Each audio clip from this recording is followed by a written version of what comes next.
Greetings, it is I, Foolish, chronically ill so-and-sos. I got a little surprise for you guys. I have another channel. We're getting close. I'm still working on it a little bit. There's a couple things I want it to look. Basically, here's the gist of it. Hey, you know how everybody was on lockdown because the public health situation, and then like everybody's going back to normal? Hey, do you remember like all the channels that popped up and all the fun like Twitch whatnots and the Instagram dance parties and stuff that happened when the non-chronically ill folks were on the basically the chronically ill life plan? Does everybody remember that? Thank you, Morgan. Morgan remembers. Do you remember how like because the world is opening up and now all those, not all but a lot of those channels are now gone, or they're just not busy anymore because people went back to their normal little non-chronically ill lives, right? I'm working on something to replace that now that all the normies are out. Something that we can enjoy. And also, I am a chronically ill person also, so I think I can provide some value. Also, we may be having some new people aboard in our chronically ill community because of the long haulers. So I think I can help there too. Anyway, couple technical snafus, little foofas that I'm working out, and then couple graphic things. My costume game is tight. My costume game is right on. So I don't have to worry about that. Anyway, green screening, stream labbing, the whole nine. Possibly different. I'm just going to start out on YouTube at first. I have a whole plan. I have a whole fun, super fun plan. I think it's fun. Anyway, maybe you will too. Chronically ill people, this is the second time I've got this card. Okay, got that one before. Morgan, you're hilarious. And then we also have a new deck. It's called Train Your Brain. Quick little, you'll see it in the other, if you watch any of my other videos, the recent ones. I'm getting certified as a resilience coach, like trauma related. Guess what though? I don't know who's more trauma related than a chronically ill person. Are you kidding me? Come on. So I thought it'd be fun to start bringing in some of the stuff here. That just specifically mentions resilience. This is not to invalidate anybody. The meaning, the definition of it, it's just basically to help you get as strong as you can get so you can weather anything that's coming. That's all I've been about for like the last 10 years. Strength, resilience, It's not going to stop coming. And if you are treating yourself like an athlete, even though somebody else's marathon might be your load of laundry, level of effort's the same. Treat yourself more like an athlete and start looking at your symptoms as like an athletic event. That might help you be less miserable, okay? Anyway, stay tuned. I brought these cards in. I'm going to draw you a card after this.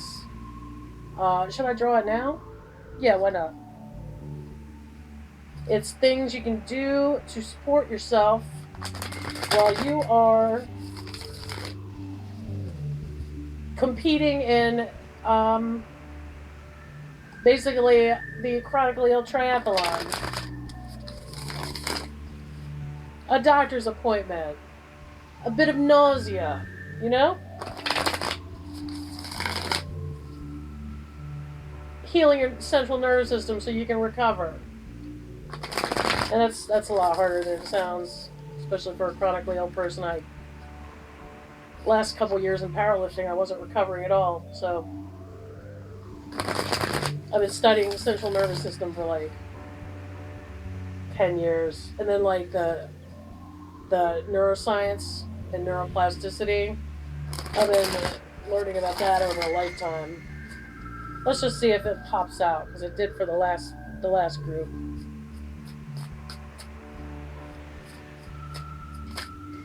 Just getting ready, just looking at a terrible day like it's a sporting event. I don't like sports either. I can hear you non-sports people, but if you look at it like, I'm gonna pick this one just because it looks good. It changes the conversation about it, and it also it eliminates the need to like chastise yourself for feeling beat down and burnt out and hopeless. And who knows, like you might have a competitive streak in you.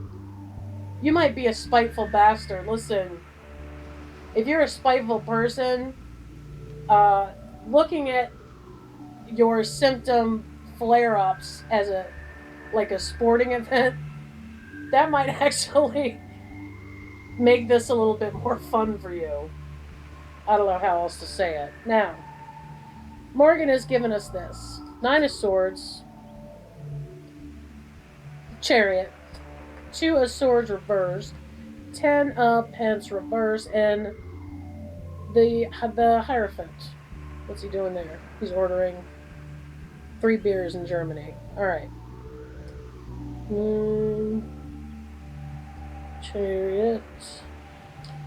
And we had that card, which I'm not going to scan. Okay. Now, let's take a look. Let's see what we got here. 9 of Swords is, well, it's you guys, basically. It's chronically ill people. Second time I've gotten this today.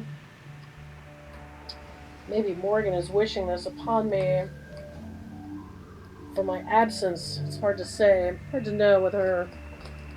Alright. 9 of Swords, we know we've been up all night, stressing, worrying, right? Chariot, we know that our spiritual Uber is coming, right? Guided by our intuition, the Chariot is a structure that protects us while we are taking inspired action. Like spitefulness, spite-fueled sporting events. Inspired action, momentum, ready for battle, right? You're embarking on an important journey. Gaining momentum. You're not sure what to tackle right now. Listen to your intuition to guide you toward the next actionable steps. Uber. Spiritual Uber. 2 of Swords reversed, and I don't know what that is, so let's just... You've been allowing the thoughts and opinions of others to weigh too heavily upon you. This may be preventing you from receiving clear messages from your intuition. Spongy. Get spongy. In order to reach decisions that are aligned with your true self, turn down the volume of other voices and tune into your own inner monologue. Alright, cool. Blocked intuition, perhaps manipulation. So that is bad. Well, not bad, but we could have something better, right? It could always be better. It could always be less miserable. 10 of Pence. Family, centered wealth, blah, blah, blah. I don't know a lot of people like that, so We'll skip over that. Although it represents love within the family that is most supportive in your life, right?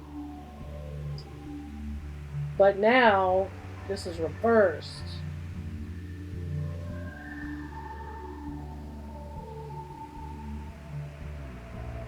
You may feel controlled by the expectations of your parents, siblings, or partner and want to break away to forge your own path. Conflicts over property or disputes in the home may arise. What? May even represent a fear of moving to the next level once a place of comfort has been reached, despite your intuition telling you it's time for a change. Listen, I don't throw stones. I've been there numerous times. Just 2 weeks ago, in fact. We're all in this together, buddy. Nothing to feel weird about. Teacher tradition. Hey, you know what? Maybe you might want to start studying. You've gotten this before. We've talked about this before. Sorry for wagging my finger at you. I've been watching a lot of Peaky Blinders. You've gotten this before. You've gotten this before.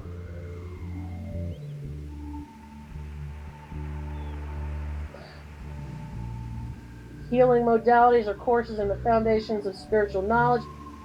You may even teach healing arts or offer spiritual guidance. Start your own channel. And I told you that last time too, I think. Remain open to new courses of study and honor tradition while also forming your own unique set of beliefs and rituals. Be alert to the presence of a potential new teacher in your life. On the other hand, this teacher could be you if you are in a position to share your wisdom with others.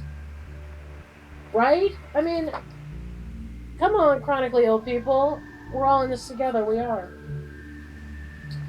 Why suffer and then let it be for nothing? You know? Now, the amygdala. That's a part of the brain, basically your lizard brain. And, you know, when you're stressed out, your focus is it's like a laser pointer for the ego. Yeah, I just made that up. Here's the problem with that. That's when all these hormones get dumped into your body, and then that's when you can have a flare-up. So listen. This is telling you to feel calmer. This is an amygdala exercise. I consider chronically ill people to be traumatized almost every day, almost. Trauma is anytime you felt powerless. How many times do you feel powerless? That's what I'm trying to do. I'm trying to give you some options to feel like you do have some sort of say in something and that you are not without your power. Right? So when I'm saying the word trauma here, it does apply to you. 3 things, okay? After trauma, it can be difficult to see the bright side of things because amygdala hyperactivation makes it feel like everything is wrong. It can help to intentionally identify what's right in life. That's true. And it's better if you do this for yourself than to have some, like, jerk face do this for you. My favorite one is, at least you're not on fire. When I hear those 2 words, at least, I'm like, oh, you're about to say some invalidating bullshit to me right now. The thing is, like, if you're having a rough time, the last thing you want to hear is a ton of positivity. I'm sorry. It doesn't work that way. However, this is something you can do for yourself. It's a conversation you can have with yourself. Take a moment to identify 3 things that have gone right or well this week. These things can be small, and the list can be simple. Next, ask yourself what you did to contribute to those things. Even if your contribution was small, we usually play some role in producing the good news in our lives. That one's a little, but it'll at least derail you from maybe your migraine that you're having, or perhaps some extremely unpleasant feelings in your hip area. It could be anything, really, you chronically ill folks. It's kind of something to take you out of the rut, something new, okay? So, take a moment to identify 3 things that have gone right this week. Just do that. And then think about how you contributed to that. All right, guys. Thank you for joining me, and I will see you at another time.